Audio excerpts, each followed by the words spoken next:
del ministro de Relaciones Exteriores, Omar Paganini, y justamente se comunicó en las últimas horas con el embajador uruguayo en Argentina, Carlos Enciso, para pedirle que se abstenga de hacer intervenciones políticas o participar en actividades políticas. Esto se refiere a lo que fue la reunión de la semana pasada, donde el embajador Enciso estuvo presente en el comando de campaña de Álvaro Delgado, algo que por ley tiene prohibido realizar.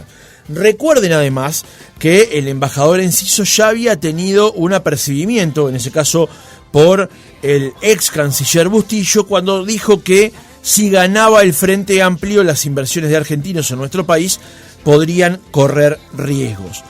Hasta ahora lo que hay es un apercibimiento verbal de parte del canciller Paganini. Eso no quita que administrativamente pueda haber algunas otras novedades o ulterioridades sobre la acción que tuvo el representante diplomático. Desde el Frente Amplio se considera que la sanción debería ir más allá. Incluso algunas voces piden la renuncia de Enciso para que efectivamente pueda realizar sus actividades que tienen que ver con la política partidaria sin involucrar al servicio exterior. De este y otros temas vamos a conversar en los próximos minutos con el senador José Carlos Maía del Frente Amplio Asamblea Uruguay, que está en línea con nosotros. Senador, ¿cómo le va? Buenos días.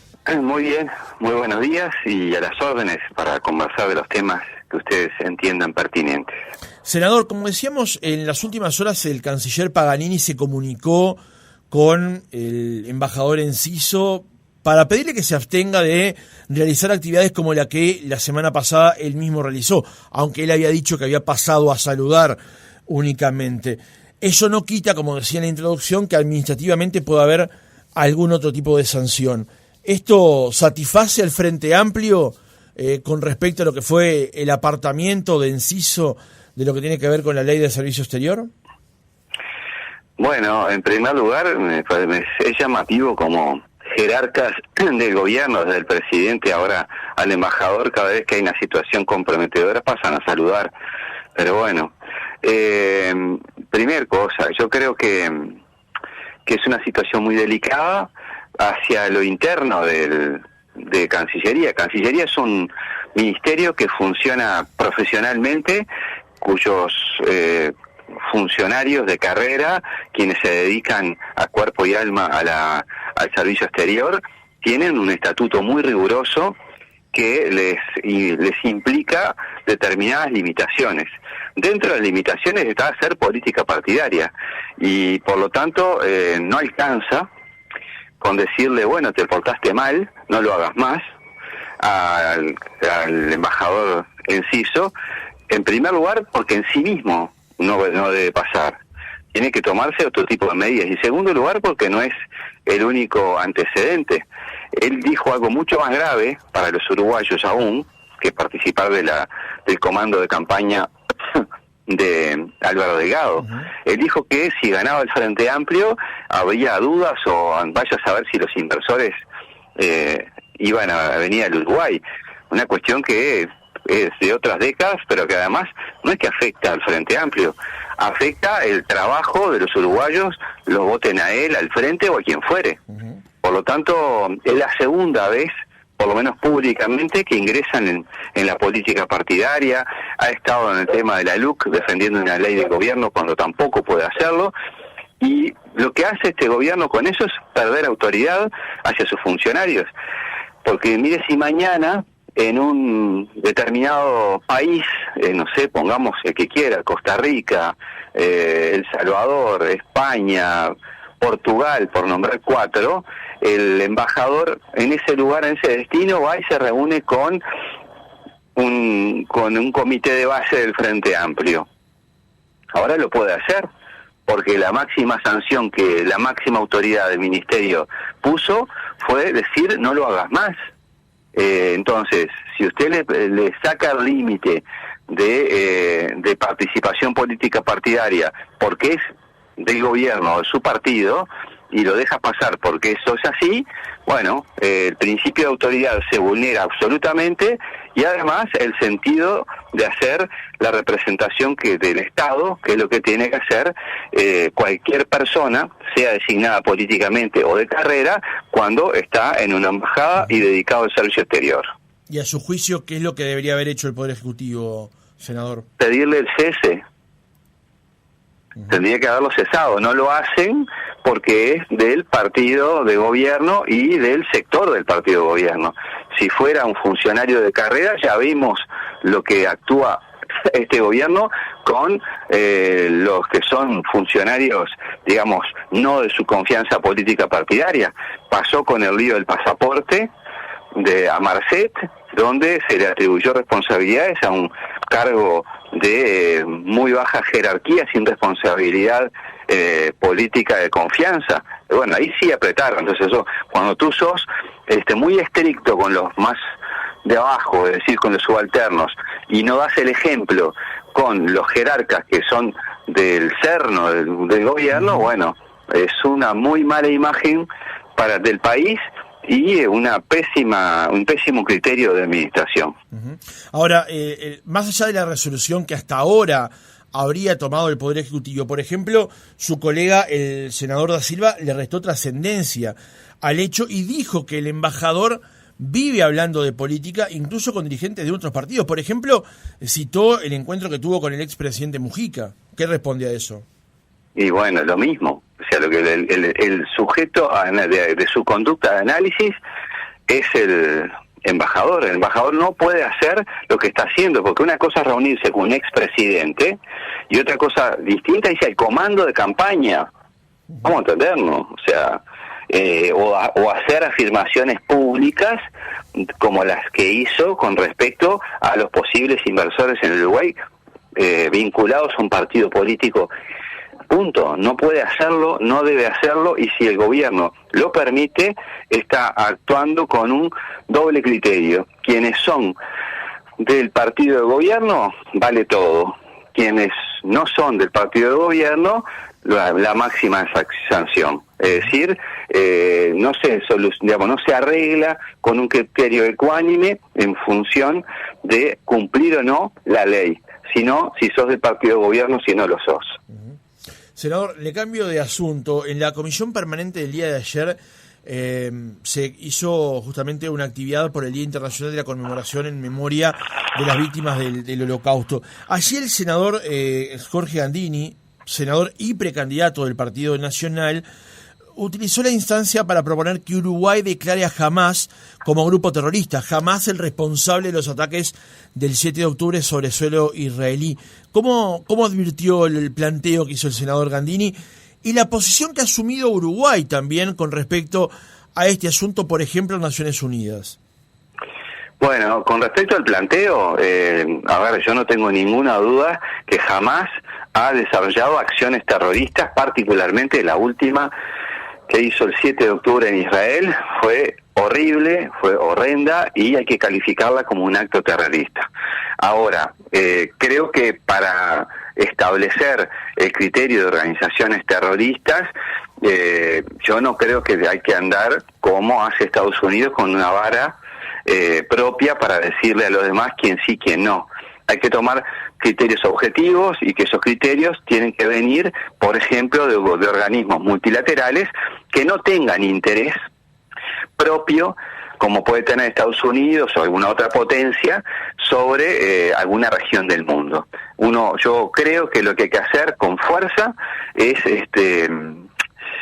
condenar los actos terroristas, vengan de donde vengan, y eso al respecto. Y con la segunda parte de la pregunta, creo que el Estado uruguayo, o el gobierno uruguayo que representa al Estado, debió haber tenido una posición más ecuánime que no solo condene lo que acabo de señalar, eso hay que hacerlo con toda claridad, sino que se sume a posiciones que ya cada día son más evidentes en el mundo, de buscar el diálogo, de cese al fuego, de evitar y trabajar con una línea que sea evitar las víctimas fatales, que sean civiles, sean del lado que sea, sí, porque los civiles son civiles y como tanto no deben ser considerados en los términos que se considera una guerra. Por eso yo entiendo que a veces pasan determinadas cosas, pero la evidencia internacional y lo que se está viendo en organismos multilaterales muy prestigiosos es que hay una necesidad imperiosa de canalizar el conflicto por otras vías. Uh-huh. Ahora, senador, me quedo con la primera parte de su respuesta. ¿No alcanza con lo que ha hecho Hamás para que los propios ojos de Uruguay, más allá de condenar, como usted decía, señalen que Hamás es una organización terrorista, independientemente de lo que puedan señalar organizaciones de la región o del mundo, de esa zona del mundo en particular? Digamos, a nuestros propios ojos, ¿nuestro Parlamento no puede decir si Hamás es una organización terrorista? Poder puede, yo creo que tiene que tomar criterios de procedimientos que sean, insisto, ecuánimes. Esa organización ha hecho actos terroristas, no ha sido la única. Por lo tanto, no creo como metodología que se vaya en forma taxativa, lo cual no quiere decir que no condene ahora y siempre, hacia atrás, hoy y en el futuro, todas las acciones que ha tomado Hamás y cualquier otra. Creo que eso es un criterio válido y que no hay que tener dudas que cuando una acción proviene y se realiza en forma terrorista, es terrorista. Uh-huh. Y entonces, no logro comprender el punto, senador, en cuanto entendemos que Hamás ha tenido actitudes terroristas y el Estado uruguayo o el Parlamento uruguayo necesitaría de otras visiones para poder declarar lo que usted mismo entiende que sería la actitud de Hamás. Bueno, yo lo que le digo que no es a la carta que se hace eso, porque mañana se le ocurre a alguien tirar un tema. Los temas pero no es al Parlamento como un todo, digamos, de un partido, de una bancada o de otras. Yo le digo mi respuesta. Uh-huh. Yo creo que en los temas internacionales hay determinados protocolos y formas de proceder con respecto a este tipo de acciones. Entonces, lo primero es condenar toda acción, venga de donde venga. Y en segundo aspecto, bueno, yo creo que tenemos que ir a fondo en estos asuntos y analizarlos en función de lo que es la experiencia internacional y la trayectoria del Uruguay, que no empezó ayer y que tiene una historia en esto, porque Hamás no tiene 2 días, tiene mucho tiempo. Y hay otras organizaciones terroristas que están sucediendo muy graves hechos en el país y no en esos países, y no se genera la misma reacción, y eso hay que analizarlo. ¿Cuál es la situación, por ejemplo, en Yemen? ¿Y va a ser la moción de un legislador que vamos a ir atrás, todo un parlamento? Yo creo que tiene que haber una posición institucional del país, y tiene que tomarse en cuenta cuál ha sido la historia del Uruguay, porque mientras existe o existió Hamás, han habido gobiernos de todo signo, y han habido acciones terroristas. Quizá esta fue la más grave que se conoce en muchísimo tiempo, eso es así. Pero creo que hay determinadas formas de proceder en cuanto a la política internacional a las cuales hay que seguir y a las cuales el Uruguay ha seguido históricamente, lo cual no quita que el Parlamento, los partidos políticos y el Frente Amplio como tal condene enérgicamente la acción terrorista que hizo Hamás en Israel. Uh-huh. Senador, le cambio de asunto. Ayer en la comisión permanente también el legislador Rodrigo Goñi se refirió a la situación de Venezuela, donde estaría por ser habilitada, si ya no fue inhabilitada, la principal candidata opositora para esas elecciones en ese país, María Corina Machado. El legislador Goñi reclamó al gobierno de Venezuela habilitar a la principal candidata opositora para tener allí unas elecciones libres y recuperar la democracia en ese país. Sabemos que además el diálogo entre la oposición venezolana y el régimen de Venezuela se han dado en el marco justamente de acciones llevadas adelante por terceros países, intentando justamente que la democracia venezolana vuelva a su cauce. ¿Cómo está advirtiendo la situación en Venezuela, en particular tras lo que es la inhabilitación de María Corina Machado para las próximas elecciones? Con mucha preocupación, por supuesto que lamentamos y condenamos cualquier limitación a la libertad de expresión y a que haya elecciones plurales y con todas las candidaturas en Venezuela y en todos lados. Creo que es una cosa, muy mala cosa para la democracia en Venezuela. Eso ojalá no se concrete, ojalá se pueda revertir, y se debería hacer los máximos esfuerzos para que ello suceda. Donde hay problemas institucionales hay que estar al firme. Recuerdo cuando el régimen, para llamarlo de alguna manera, ¿no?, el régimen de Guatemala estuvo a punto de impedir que asumiera democráticamente un presidente. Y yo no vi al gobierno ni a los legisladores oficialistas hacer ni el 1% de lo que hacen con respecto a los demás casos. Por lo tanto, hay que ser riguroso con Venezuela, pero hay que ser riguroso con quienes no dejaban asumir al presidente electo democráticamente en Guatemala, porque si no, uno puede pensar que a algunos le llaman régimen, a unos y a otros no, y que a algunos les preocupa la oposición en un lado y otros no. Y así podría seguir con otros países de América Latina, como por ejemplo cuando gobernaba Uribe en Colombia, y no se decía nada de los llamados falsos positivos. ¿Y saben qué eran los falsos positivos? Los falsos positivos eran campesinos, trabajadores campesinos, porque así se le dice en esa región del mundo, que se les ponía por parte de las Fuerzas Armadas colombianas uniformes de los guerrilleros y los abatían y los mataban. ¿Para qué? Para cobrar, por decirlo de alguna manera, productividad. Eso prácticamente ha pasado inadvertido en el mundo, y lo hacía el Estado del gobierno de Uribe, al cual tampoco se le decía régimen, y mató miles de personas así. Después, por supuesto, se hizo un proceso en Colombia y algunas personas fueron después sancionadas por la justicia. Sí. Pero la violencia en América Latina, las dificultades y las limitaciones de hecho que hay en los sistemas democráticos, que son muchísimo menos potentes que Uruguay o que otros países del Cono Sur, nos tienen que preocupar en todos lados, en Venezuela, en Guatemala, en Colombia, donde sea. Pero usted entiende que el proceso democrático en Colombia, más allá de esta situación que usted menciona, y también de los notorios casos de corrupción que ha habido en el gobierno de Álvaro Uribe Vélez, son similares o comparables a los de el régimen democrático en Venezuela? Porque no sé estamos hablando de eso, ¿no? Bueno, pero yo le complemento, ¿no? Yo creo que son tan condenables como muchas cosas que pasan en Venezuela. No digo que sean las mismas, pero pasan. Yo me refería al punto de vista democrático, ¿no? Al proceso democrático que lleva adelante un país versus el otro. Bueno, ¿qué quiere que le diga?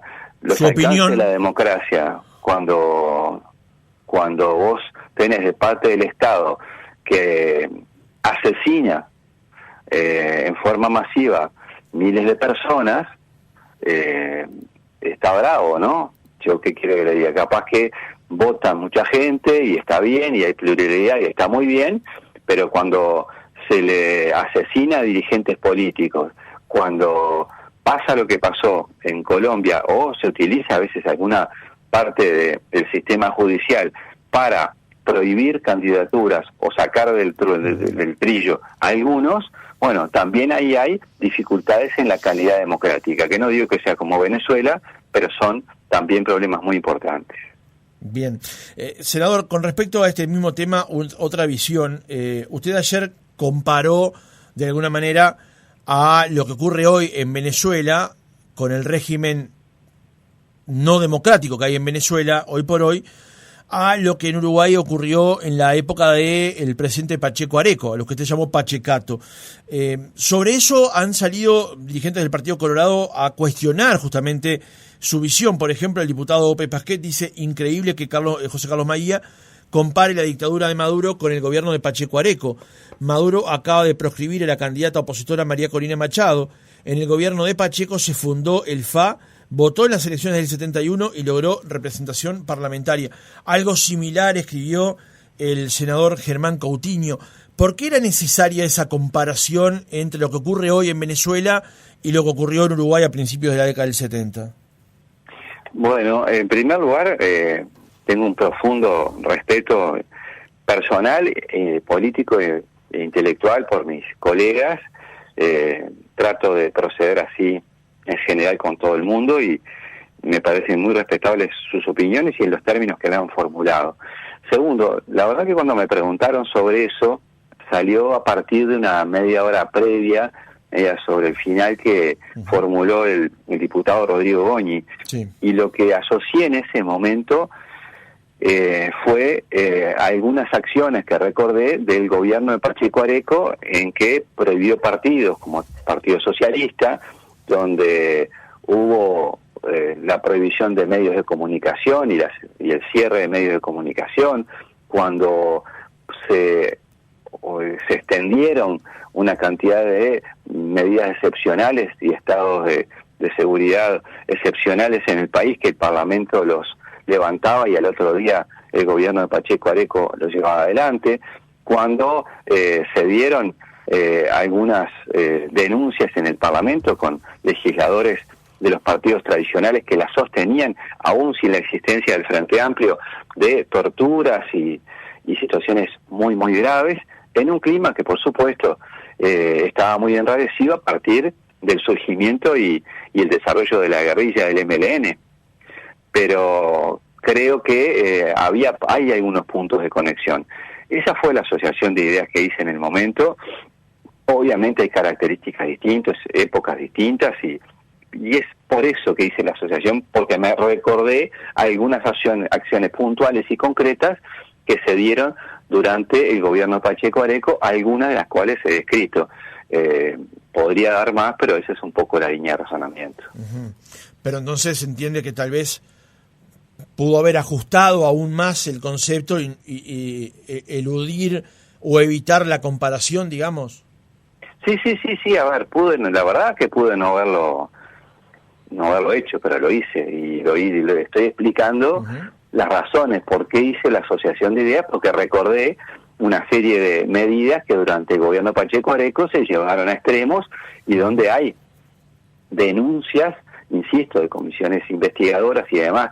Recuerdo legisladores como por ejemplo Hierro Gambardella, Michelini, Vasconcellos y otros, todos del partido de los legisladores que me citaron, que señalaban denuncias de situaciones de apremios por ejemplo, a trabajadores sindicalizados y varios ejemplos más, la situación de muerte de algunos estudiantes durante el gobierno de Pacheco Areco. Sí. Entonces, pero efectivamente digamos, entiende que no es necesariamente comparable una situación con el otro, más allá de que existan puntos de contacto eventualmente. Sí, seguramente es en esos términos, tal cual usted está formulando, sí puede ser más adecuada la aplicación de la comparación, pero lo que yo le explico es la asociación de ideas, porque bueno, todas esas cosas que estoy diciendo efectivamente sucedieron durante el gobierno de Pacheco Areco. José Carlos Maía, senador del Frente Amplio, gracias por haber estado otra mañana con nosotros. Bueno, les agradezco a ustedes y les deseo un muy buen comienzo del año 2024.